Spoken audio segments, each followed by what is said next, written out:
As we talk about social and emotional development in play, most of you have seen social emotional development going on, where children actually don't agree or they have to learn to get along. And that is one thing that a lot of times, unless you know there's a whole really bad contention, let children try to work things out between themselves.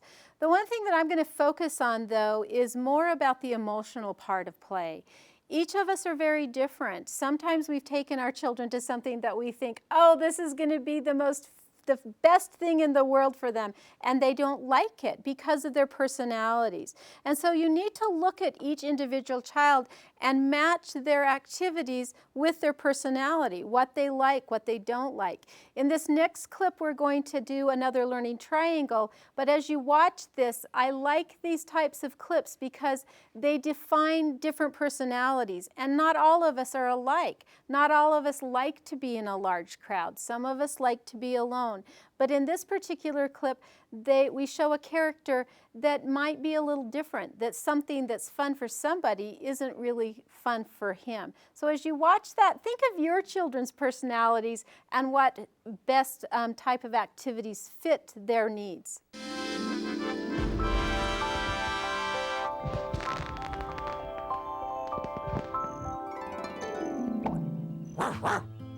The Founders Day fireworks are always terrific. Say, Emily Elizabeth, I wonder if you and Clifford could do me another little favor. We'll try. Would you two mind if T-Bone kind of hung around with you today? He gets a little jumpy around fireworks. He doesn't like loud noises much.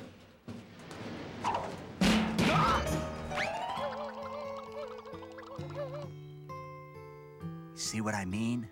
I have to go help Mom at the store for a while, but I'm sure Clifford would love to spend time with T-Bone. Right, Clifford?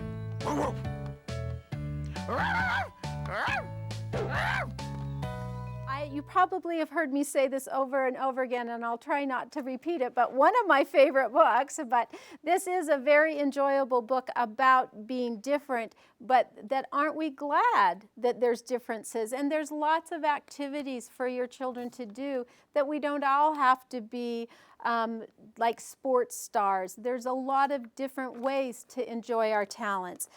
2 eyes, a nose, and a mouth. 2 eyes, a nose, and a mouth are the first things that we see on millions and millions of faces from Tibet to Tennessee. Some eyes are shaped like almonds, and some are big and round. And what about those eyebrows? Why, all kinds can be found. Noses can be short and wide, or turned up long and bumpy. Some are small and curved up, and some are kind of lumpy. When it comes to mouths, it's plain to see the variety is just fine.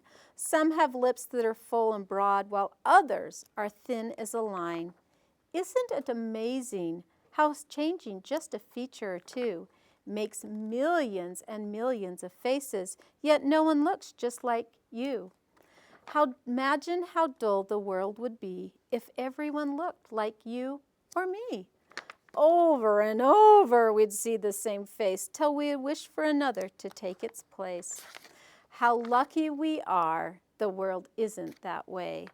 Our differences make us special, wouldn't you say? And right here in the back of the book is a place that you can put a picture of your child.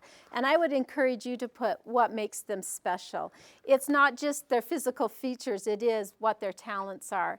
I want to show another activity that we have for you to maybe as a parent help you see where your child is and what their talents are. In your book again, now this is something you're going to be putting together. You've got 2 hands, and in it you have a little booklet. And with your children, you can put I like, I can count, different things that they can do, so that you'll see where your child's talents or where their likes or dislikes are, so you can plan appropriate activities. One of the best things about play is seeing individuals with their different activities and how that really does relate to their emotional development. When you encourage them to do activities that make them maybe different from you, but also different from their brothers and sisters.